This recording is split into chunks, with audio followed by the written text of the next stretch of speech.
The following program deals with a controversial subject. The theories expressed are not the only possible interpretation. The viewer is invited to make a judgment based on all available information. Tonight, on Sightings, has this team of investigators captured proof of UFOs on videotape? I'm a pure skeptic, and to see what I just saw, I can't be skeptical. Do the latest cases of abduction reveal frightening alien motives? Women begin to experience the gynecological examinations done by the aliens on them. And could our own astronauts face deadly close encounters with alien forces? Something is out there, and what it is, I don't know. At that point, it started to appear. They had large, dark eyes, claw-like hands. I began sensing and knowing and feeling.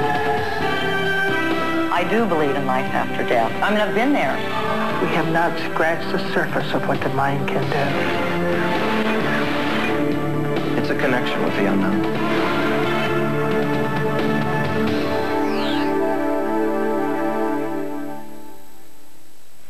Hello, I'm Tim White. Tonight on Sightings, people who claim to have had personal contact with aliens.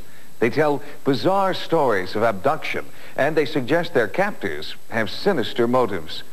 Most UFO encounters are easily debunked by experts, but there are still many sightings that cannot be explained, even by the most skeptical researchers. UFOs, they've been sighted in every corner of the Earth. Witnesses have captured strange lights and disc-shaped objects on film and video, but even before the age of technology, people worldwide were reporting UFOs. The UFO subject goes back at least 6,000 to 8,000 years in human history. People have many times pointed to the Christian Bible and the old first 5 books of the Jewish Torah as being examples throughout history of UFO contacts. But what we're seeing today is considered by many to be examples of superior technology from somewhere else, probably another planet.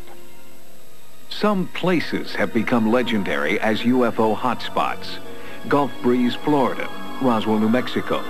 Sightings in these out-of-the-way locations number in the thousands. The next hotspot? According to world-renowned UFO researcher Peter Gutilla, this town, Anza, California, has all the earmarks of an extraterrestrial mecca. And we have animal mutilations, we have abductions, we have close encounters of all degrees. We've had the appearance of mysterious animals, and we've even had some of the so-called Men in Black experiences there. At a local coffee shop, people were willing to share bizarre stories of their UFO encounters. Kind of. I mean, that's the feeling I get. Like, They've revealed that they believe that the Men in Black are actually extraterrestrials, sighted in deserted areas near the town. Each story is stranger than the last. And I happened to look through the trees, and I saw this vehicle standing about, just about 60 feet off of the ground. It's like a flying saucer. It had a dome on the top and a platform around, and a couple of persons walked around walking on air. I was delighted to be able to see such a thing. And then all of a sudden, it was gone. Anza is a UFO researcher's dream, a living laboratory filled with eyewitnesses. They moved, first saw them over here, they moved across. This thing was so bright, there was absolutely no shadows whatsoever on the ground. It was like a gold trail, it left a gold trail. Gutilla believes an around-the-clock surveillance here could net scientific proof of UFO activity. Activity reported today and possibly in the ancient past when Indians here drew astronaut-like figures. Because of so much activity, the time was right. A team of UFO experts and skeptics move into the area. This will be one of the largest UFO stakeouts ever. They set up a command post on Thomas Mountain. No one that I know of has gone out there to do what we did. We had the radar. This radar can detect objects within a 24-mile radius. This was pretty elaborate. The equipment was very expensive and very good and very accurate. The Starlight camera is so sensitive, it can photograph objects in total darkness. Once online, it sees anything that gives off even the slightest light. It easily picks up stars that are not visible with a regular video camera. This camera is unique because it has an intensifier, which is more than 1,000 times more sensitive than the video camera you have in your home. Surveying the area, the researchers are looking for a UFO the locals have nicknamed Goldie, a golden glowing craft seen over and over in the night sky from this mountaintop. Starlight, we're looking at Mount Cahuilla.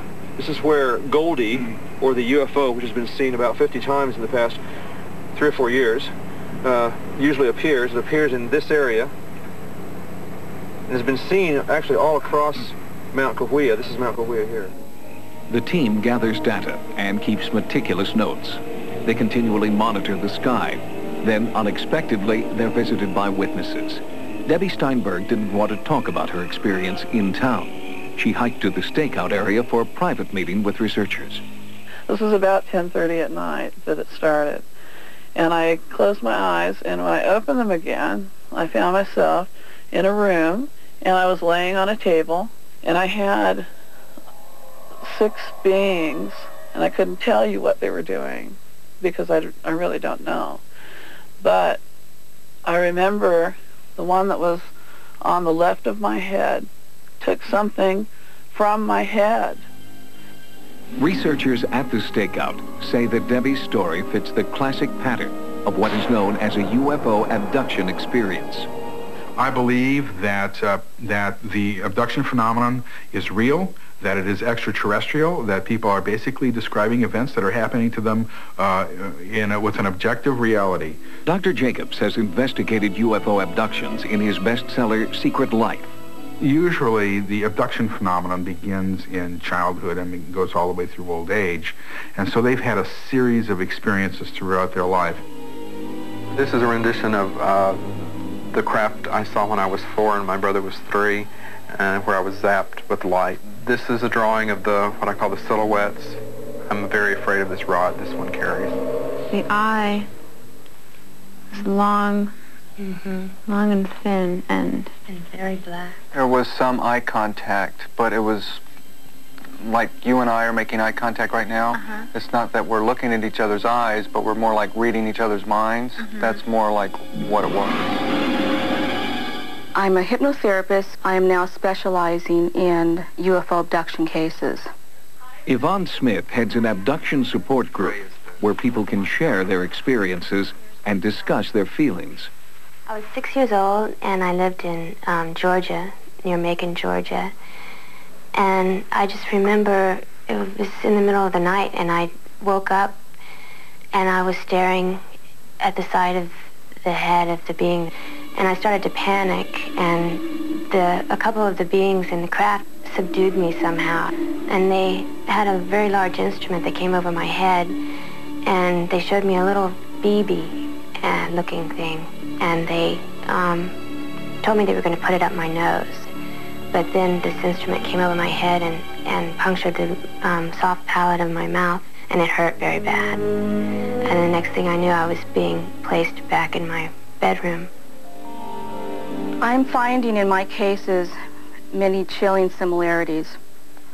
The person is taken against their will, taken into a craft of some kind, put on a table. The women begin to experience the gynecological examinations done by the aliens on them. They feel very violated. With the men, anal probes are inserted and sperm is taken. It's all done against their will, and they're really helpless to do anything about it.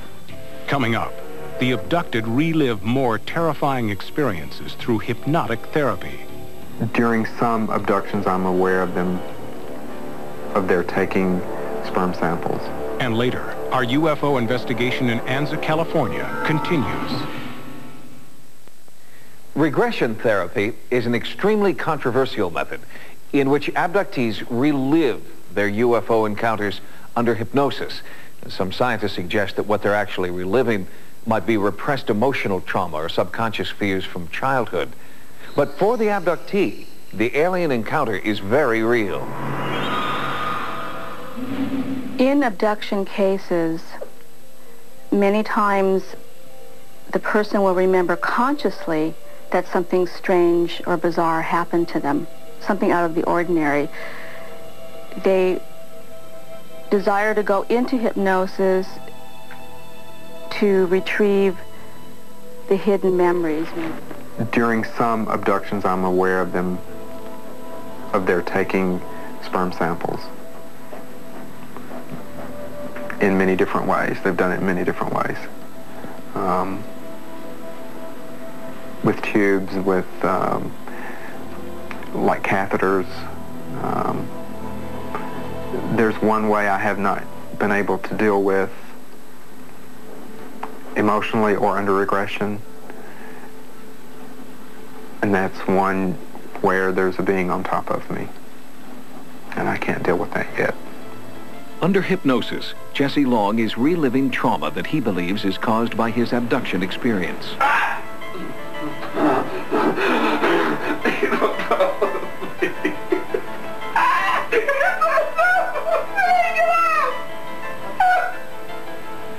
As incredible as it sounds, these people are actually reliving these terrifying experiences.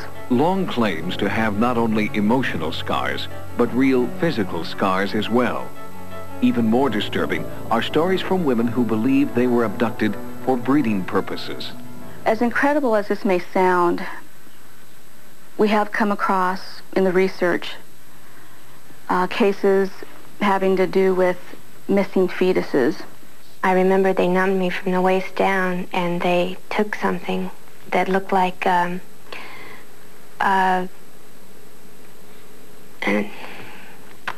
umbilical cord attached to placenta, and they levitated it into some kind of chamber.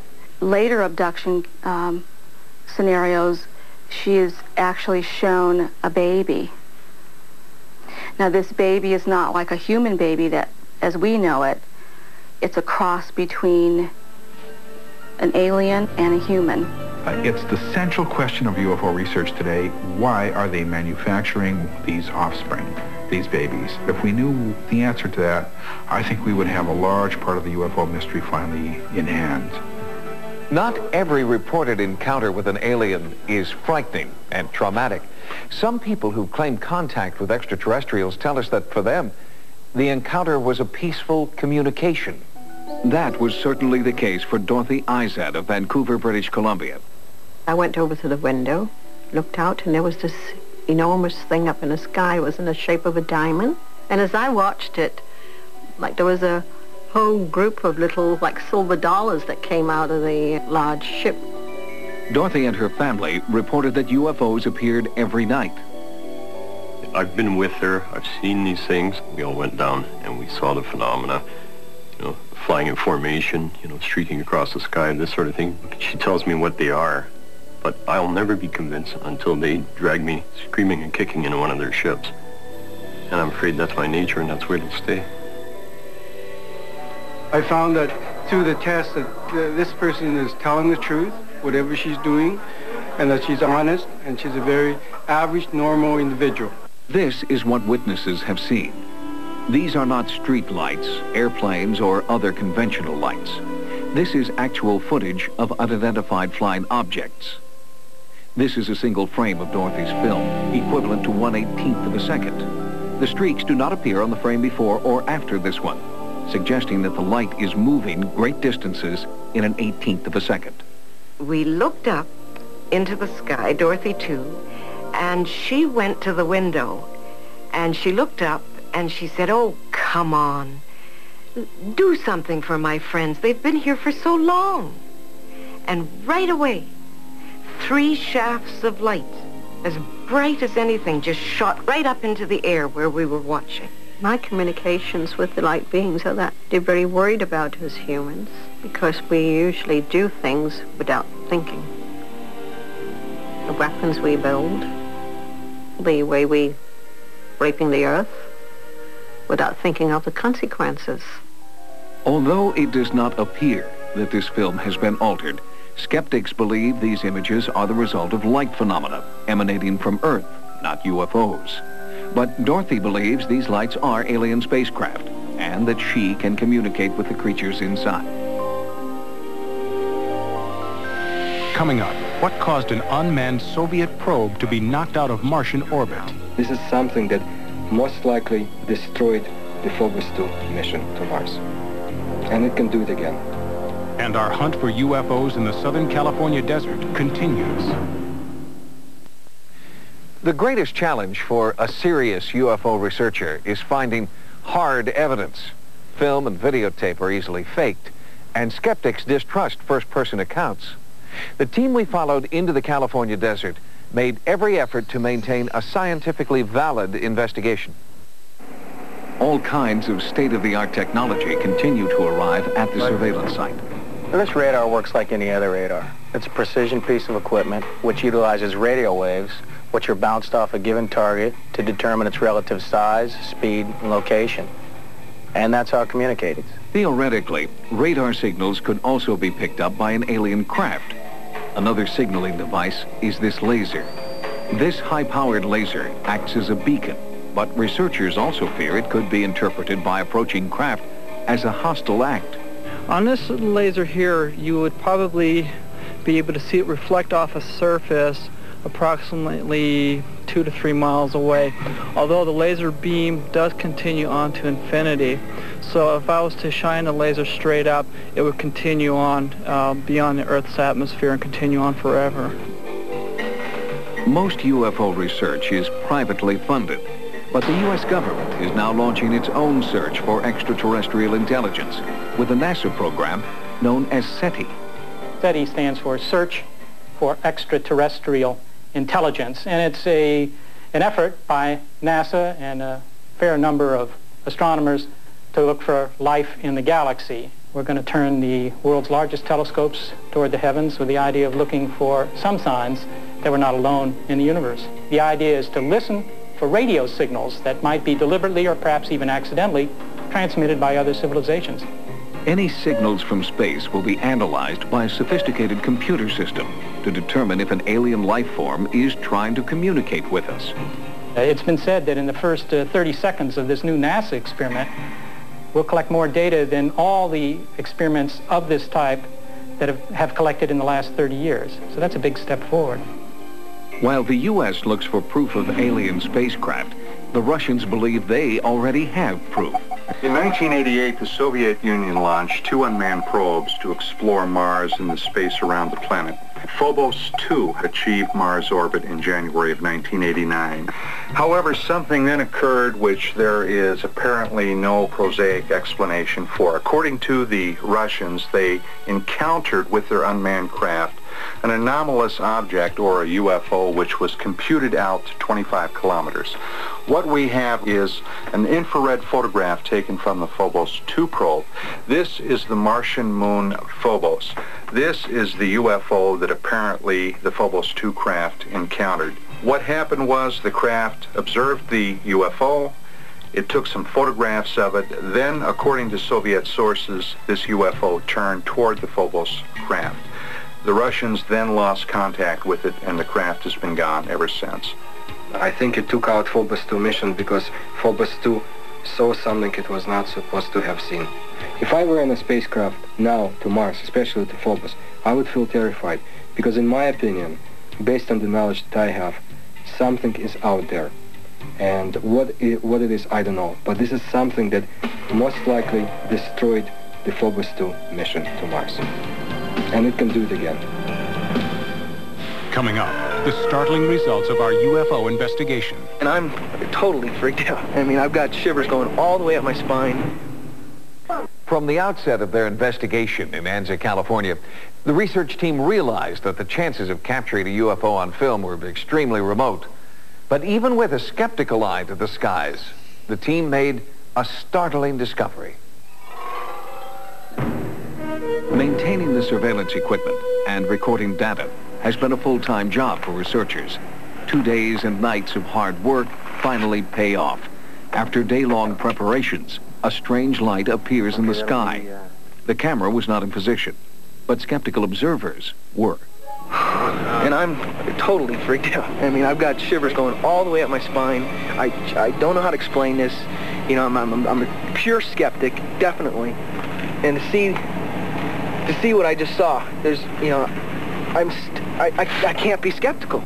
We saw a yellowish orange light appear over the mountain.